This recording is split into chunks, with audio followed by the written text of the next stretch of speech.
মেয়েদের রোজকার একটাই চিন্তা থাকে যে আজকে ভিন্ন কি রান্না করব। আজকে কি অন্য একটা রান্না করলে সবাই পছন্দ করবে। এমন ভাবনা আমারও হয়। এমন ভাবনা নিয়ে আজকে সন্ধ্যায় রান্নাঘরে গিয়ে চিন্তা করলাম যে মাছ বা মাংস কোনোটাই কিন্তু খেতে আর ভালো লাগছে না একরকম করে। সেজন্য আমি আজকে একটা ইউনিক রেসিপি তৈরি করছি, যে রেসিপিতে মাংস এবং ভেজিটেবল সব কিছুই একসাথে থাকবে। আমি এখানে মাংসের ব্রেস্ট পিস নিয়ে নিয়েছি চিকেনের, যেটাকে ছোট ছোট পিস করে আগে থেকেই হলুদ, মরিচের গুঁড়ো, ব্ল্যাক পেপার পাউডার এবং রসুনের গুঁড়ো দিয়ে ম্যারিনেট করে রেখেছিলাম। এবার এটাকে হালকা আঁচে ভেজে নিলাম আমি। খুব বেশি ভাজার প্রয়োজন নেই, অল্প আঁচে ভাজলেই হবে। এবার এখানে কিছু কিউব করে রাখা আলু অ্যাড করে দিচ্ছি। আলুগুলোকেও অল্প আঁচে ভালো করে একটু ভেজে নিতে হবে। আমি এখানে কোনো কিছু একদম পুরোপুরি কুক করছি না, কারণ যেহেতু লাস্টে কুক করব তখন ভালো করে সিদ্ধ হয়ে যাবে। এবার ওই একই তেলে আমি এখানে আস্ত গরম মশলা অ্যাড করে দিচ্ছি। এখানে আমি তেজপাতা, এলাচ এবং দারুচিনি অ্যাড করেছি। আমি এখানে খুব বেশি অয়েল ব্যবহার করব না, সেজন্য এখানে উপর থেকে অল্প একটু অলিভ অয়েল স্প্রে করে নিচ্ছি।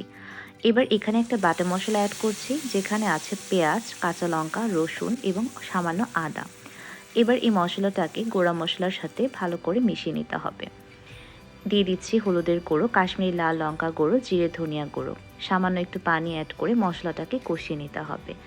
আমি এখানে আগে থেকে কাঁচা লঙ্কার পেস্ট ইউজ করেছি বলে এখানে কাশ্মীরি লাল লঙ্কা ইউজ করছি। এবার আগে থেকে ভেজে রাখা চিকেন এবং আলুটাকে মশলার সাথে ভালো করে মিশিয়ে নিতে হবে। এটা কিছুক্ষণ কুক করে নেওয়ার পর আমি আগে থেকে কেটে রাখা মাশরুমগুলো অ্যাড করে দিচ্ছি। এবার মাশরুমগুলোকে ভালো করে মিশিয়ে নিতে হবে। আপনারা যারা মাশরুম পছন্দ করেন না তারা কিন্তু চাইলে এটা স্কিপও করতে পারেন।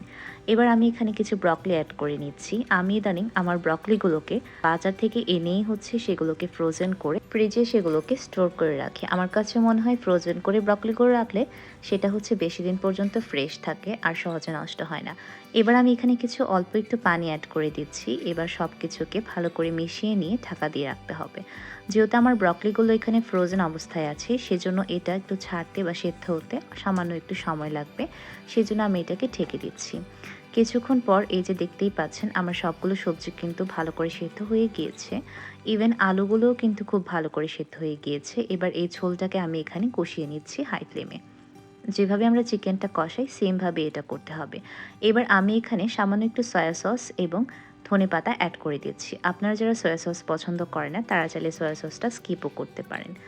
এই যে আমি রেশিওটা রেখেছি একটু মাখো মাখো ঝোলটা, সেম এরকম ঝোলই রাখতে হবে। এর বেশি আপনারা চাইলে রাখতে পারেন, বাট তখন সেটার টেস্ট খুব একটা বেশি ভালো আসে না। আমি এখানে একটু লবণটা চেক করে নিচ্ছি। মূলত এই রেসিপিটা চিকেন, ভেজিটেবল, মাশরুম সব কিছু মিলে একটা মিক্স ভেজিটেবলের মতো, যেটা রুটি দিয়ে খেতে বা ভাত দিয়ে খেতে অনেক ভালো লাগে। আমরা তো দুপুরে ব্রাউন রাইস খাই, তো আমি সেটার সাথেও এটা সার্ভ করেছিলাম, আবার রাতে রুটির সাথেও। আজকের ব্লগটা তাহলে এখানেই শেষ করছি। দেখা হবে নতুন কোনো ভিডিও। Thanks for watching.